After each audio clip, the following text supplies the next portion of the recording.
보안 말씀 행복한 하루 오늘 함께 나누실 말씀은 마태복음 11장 11절부터 19절까지 말씀입니다. 내가 진실로 너희에게 말하노니 여자가 낳은 자 중에 세례 요한보다 큰 이가 일어남이 없도다. 그러나 천국에서는 극히 작은 자라도 그보다 크니라. 세례 요한의 때부터 지금까지 천국은 침노를 당하나니 침노하는 자는 빼앗느니라. 모든 선지자와 율법이 예언한 것은 요한까지니 만일 너희가 즐겨 받을진대 오리라 한 엘리야가 곧 이 사람이니라. 귀 있는 자는 들을지어다. 이 세대를 무엇으로 비유할까? 비유하건대 아이들이 장터에 앉아 제동물을 불러 이르되 우리가 너희를 향하여 피리를 불어도 너희가 춤추지 않고 우리가 슬피 울어도 너희가 가슴을 치지 아니하였다 함과 같도다. 요한이 와서 먹지도 않고 마시지도 아니하매 그들이 말하기를 귀신이 들렸다 하더니 인자는 와서 먹고 마심에 말하기를 보라 먹기를 탐하고 포도주를 즐기는 사람이요 세리와 죄인의 친구로다 하니 지혜는 그 행한 일로 인하여 옳다함을 얻느니라. 이 땅에 전혀 새로운 시대가 왔습니다.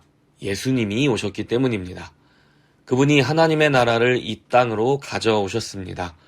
예수님은 이 땅의 모든 것들을 전부 바꾸어 버리셨습니다. 예수님 안에서 우리가 보고 느끼는 모든 것들이 전부 달라집니다. 그런 의미에서 새 시대의 사람들, 즉 예수 그리스도를 통해 하나님의 나라를 경험하는 사람들은 옛 시대의 사람들보다 큽니다. 하나님의 임재를 직접 경험하는 큰 은혜와 복을 누리기 때문입니다. 오늘 본문은 옛 시대가 가고 새로운 시대가 왔음을 다시 한번 강조하고 있습니다. 그런 의미에서 침례 요한은 옛 시대와 새 시대를 잇는 중요한 인물로 그려지고 있는 것입니다. 여자가 낳은 자 중에 침례 요한보다 큰 이가 일어남이 없다라는 말은 그가 행한 일이나 능력 때문이 아니라 그가 처한 시대적 상황 때문입니다. 침례 요한은 옛 시대의 마지막 선지자이며 새로운 시대의 시작을 알리는 중요한 역할을 맡은 사람입니다. 그래서 큰 사람입니다. 그렇기 때문에 천국, 즉 새로운 시대가 의미하는 하나님 나라에서는 극히 작은 자도 침례 요한보다 더 큰 사람이 된다고 하는 것입니다. 하나님 나라에서 극히 작은 자는 어떤 자들일까요? 유대 사회에서 약자로 취급받는 사람들입니다. 이방인들, 과부나 고아들, 부정하다고 여겨졌던 사람들도 여기에 포함됩니다.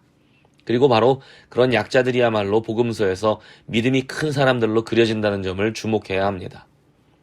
예수님의 말씀을 제대로 이해하지 못하고 동문서답하던 제자들과 달리 이방인 백부장이나 혈루병을 앓던 여인, 그리고 마태복음에는 나오지 않지만 병든 친구를 들고 지붕을 뚫던 사람들 같이 그 이름도 언급되지 않는 사람들이야말로 예수님을 감동시키는 믿음을 가진 자들로 기록되어 있습니다.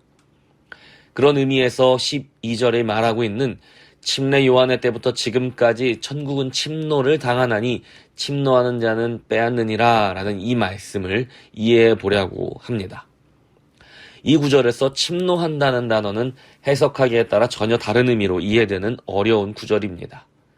한편으로는 천국은 폭력을 당하고 빼앗기는 등 핍박을 받는다고 해석할 수도 있고, 거꾸로 천국은 그 힘을 떨치며 이 세계를 향해 침입하고 있고 그곳은 적극적으로 힘써서 차지하는 자들의 것이라는 의미로 이해될 수도 있습니다. 만약 우리가 두 번째 해석을 따라 이해한다면 천국은 이 땅에 내려와 힘을 떨치고 있으며 새롭게 하나님 나라의 질서가 이 세상 속으로 침입하고 있다고 볼 수도 있는 것입니다. 그리고 바로 그 하나님 나라 천국은 적극적으로 수용하고 힘을 떨치는 사람들이 얻게 된다는 의미가 됩니다. 이처럼 새 시대가 왔지만 사람들은 이래도 저래도 거절하고 있었습니다. 새 시대가 도래했음을 알리는 선포도 거절하고 이미 임한 새 시대의 요구도 모두 거절합니다. 그것이 바로 장터의 아이들 비유가 의미하는 내용입니다. 예수님은 이 세대를 장터에서 놀이를 하는 아이들의 모습으로 비유하셨습니다. 피리를 불고 또 슬피 우는 아이들의 모습은 바로 결혼식 놀이와 장례식 놀이를 하는 모습을 말하는 것입니다. 장터에서 아이들이 동물을 불러 모아놓고 피리를 불며 결혼식 놀이를 하고 슬피 우는 신용을 하며 장례식 놀이를 하고 있습니다. 그런데 불려온 아이들은 피리를 불어도 춤추지 않고 슬피 우는 장례식 놀이에서 우는 신용도 하지 않았습니다.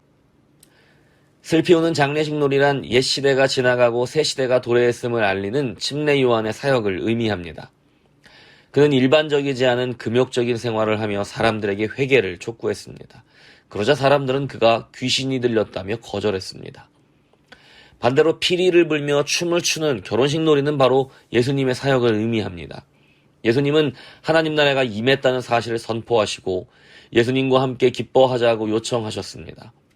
그러나 사람들은 예수님도 먹기를 탐하고 포도주를 즐기는 문제아라고 비난하며 거절하였습니다. 이 시대의 사람들은 침례 요한의 회개에 대한 요청에도 함께 울며 회개하지 않았고 함께 이미 임한 하나님 나라를 기뻐하자는 예수님의 초청에도 응하지 않았습니다. 그들은 여전히 자신들의 방식대로 하나님을 믿기 원했습니다. 예수님의 오심으로 모든 것이 완전히 변했음에도 말입니다. 얼마나 완고하고 어리석은 모습인가요?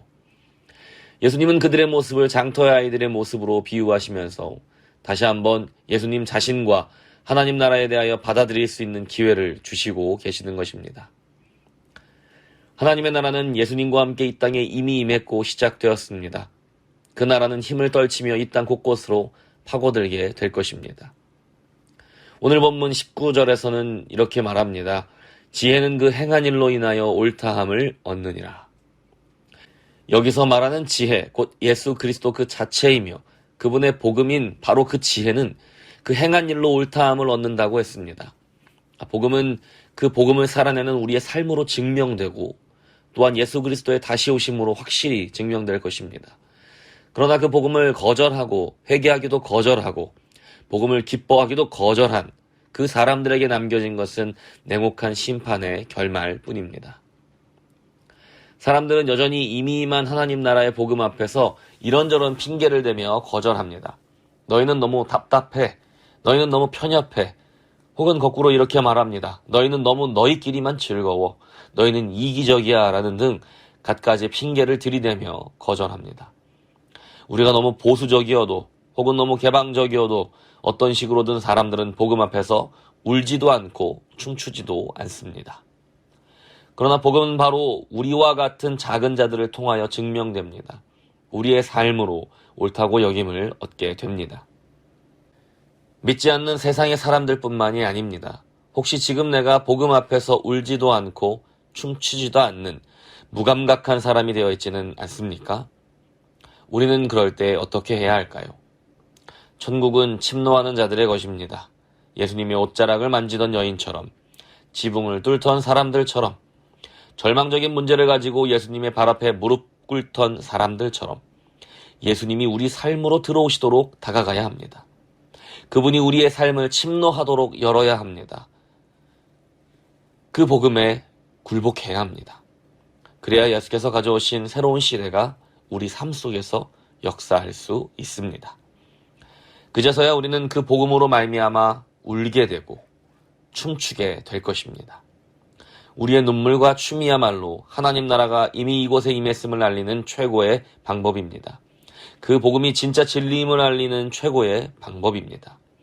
오직 예수 그리스도의 복음만이 내 삶을 변화시키고 오직 예수 그리스도의 복음만이 우리를 구원합니다. 그것으로 충분합니다. 오늘 우리의 삶 속에 예수 그리스도의 복음이 하나님 나라의 질서가 힘을 떨치며 들어올 수 있도록 그 은혜를 구하시고 경험하는 하루가 되시기를 축복합니다. 예수 그리스도의 복음으로 울고 춤추십시오.